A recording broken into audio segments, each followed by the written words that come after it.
While the OnePlus One was a great success, the OnePlus 2 failed to quite impress the crowd like the first project. The OnePlus 3 learns from both of those phones and the OnePlus X to deliver an experience like no other. It's been over a month and the OnePlus 3 is still doing strong. My name is Bharat Nagpal and this is going to be our review of the OnePlus 3 after about a month and a half. Let's get started.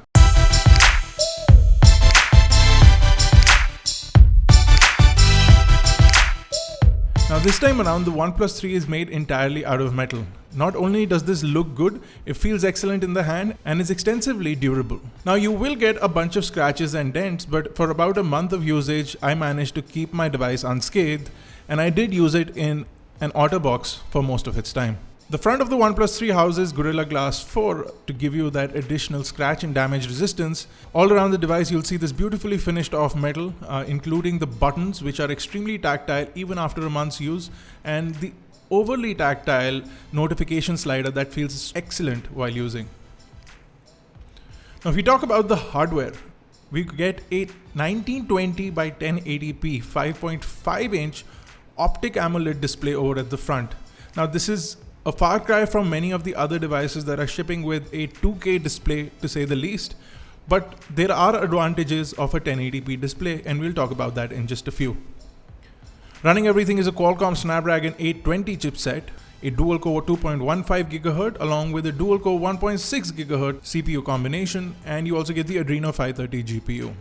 For storage, you get 64 GB of onboard storage, there is no expandability, and you get an overkill of 6 GB of RAM, and this will turn out to be more than you need. On the back you have a 16 megapixel f2 camera, and over at the front you have an 8 megapixel f2 camera. The home button is also rocking a fingerprint scanner which is fast and super efficient. You do get dual SIM capability, but there is no micro SD card and there is no hybrid tray, so all you get is 2 nano SIM cards ready to go on 4G.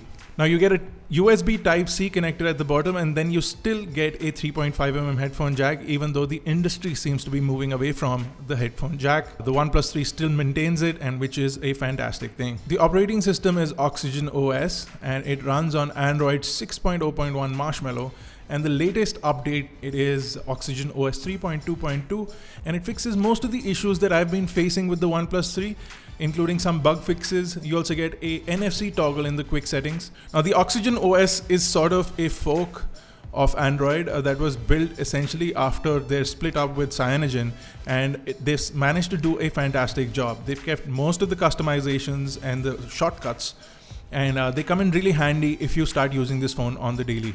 You get a quick launch from the lock screen to launch your camera, and you can also quickly turn on the flashlight, which is one of the most convenient features on the OnePlus 3 and any other OnePlus phone till now. Despite after a month, in fact after the latest update, Antutu scores have improved and we are getting an average of around 144 to 145,000 on the benchmark scores, and even on Geekbench we seem to have improved in terms of performance after about a month's use. Using the phone and network seems to be a little bit of a letdown. In comparison to an iPhone and a Samsung Galaxy S7 Edge, we saw that network performance was slightly poor when compared to those two devices in the same region. We got more call drops and we got more network switching between 4G and 3G happening on the OnePlus 3. The camera on the OnePlus 3 is pretty impressive, and you get excellent quality outdoor images. You also get really good quality 4K video, especially after the latest update. The codec has improved, and the way that OnePlus was compressing these videos and images has improved quite a lot, so you get an overall better experience and a better result. Not only do the images have a lot of saturation and good quality of contrast, you will find that when you look at these images on the new AMOLED display, they tend to pop and look exceptionally good on the AMOLED display. As far as performance is concerned, we did not see a slowdown despite using the device for over a month, and in fact gaming and all the other high-end applications that use a lot of processing power and a lot of graphics power seem to be holding out really well. Now this is where the 1080p display comes in. It helps you save not only on graphics usage and processing capabilities, it also saves some of that battery life that you'll be spending on keeping the high resolution display going. Now since I've already mentioned the battery, the OnePlus 3 comes with a non-removable 3000 mAh battery, which essentially means that you can't really switch out the battery, and this is one of the lowest talk points of the OnePlus 3. Not a lot of people are talking about this. I find that the battery is not enough. The device, the kind of usage that I have, and for over a month that I've been using this device, mostly throughout the day, you'll be charging your device at least twice, depending on your kind of usage. The good part of this is that you do get dash charging, which gives your device upwards of 60% of battery in about 30 minutes. We found this to be more or less accurate, ranging from about 50 to about 60% is what you'll get in about 30 minutes of charge. That being said, the battery trade-off for the design is not such a bad thing. You do have a camera bump on the back, which does let the camera sit on the table, which is something that I cringe upon. You do get a whole lot of covers that are available for the OnePlus 3, and you can swap them out. The covers do add additional protection, and they do make the camera flush with the back, so that is slightly better for the camera and the camera lens. However, I still don't like the way the camera lens sits on this device. I've been using it in the OtterBox. The OtterBox case provides excellent cover, although it takes away some of the sleekness. But the kind of protection that I'm getting with this cover is absolutely fantastic, although it makes the device slightly bulky. But it's for those people who use it really in a rugged fashion, and I was traveling with this in the hills. It came out from a lot of drops and a lot of rough use with essentially 0 scratches, as you can see on the body. Now the phone has been launched in a soft gold color as well, and I'm really excited for that. I'm probably going to get that and compare the graphite, the one that you're looking at, with the soft gold, which will turn out to be good.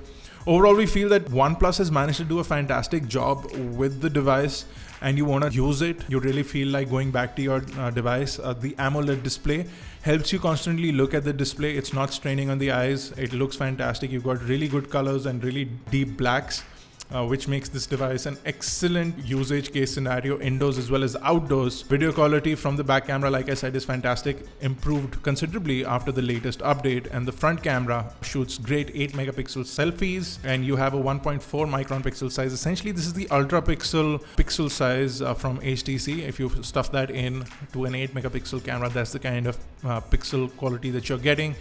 You do get 1080p on the front, which is good as well. The camera application is quite detailed. It allows you to change between auto HDR. You can apply some filters. The traditional OnePlus capabilities are there.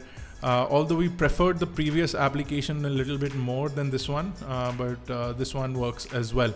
Another great feature of the camera is that you can capture raw images, so all your data is stored in the image and you can process it later on a computer, for example, or within a editing app on your device. Now overall, OnePlus seems to have found the right mix in terms of build quality, hardware, pricing. The 6GB of RAM is an overkill, and at most you're consuming 4GB of RAM. But the 6GB lets you sort of be secure for a couple of years in case you decide to not change this phone. Hopefully OnePlus will launch a cheaper variant with 4GB of RAM that will be available for around 22,000 rupees, or slightly lower than the existing price bracket, about $50 lower than the $399 price that the phone is currently available at.